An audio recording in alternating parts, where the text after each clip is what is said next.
আসসালামু আলাইকুম রাহমাতুল্লাহ। আমি এখন মাঠে ঘাটে আছি। দেখতে পাচ্ছেন এত সুন্দর শস্যের ফুল, এত সুন্দর কপি। এই দেখেন সুন্দরভাবে এই সাইডে দেখা যাচ্ছে আলু আবাদ করছে।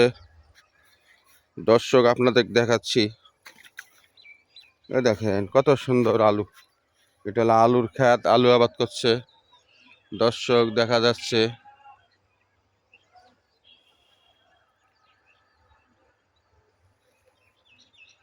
এই যে সেটা পুরা আলু, যত দূরে দেখা যাচ্ছে শুধু আলু আর আলু। দর্শক দেখতে পাচ্ছেন এই যে সব হলো আলু আবাদ করছে, আলু। যত দূরে তাকাচ্ছি অত দূরে আলু। আসসালামু আলাইকুম রাহমাতুল্লাহ বারকাতুহু। বেশি বেশি করে ভিডিওটা লাইক বা শেয়ার করেন। কৃষি আলুর ভুঁইয়ের খেতে আছি। আসসালামু আলাইকুম।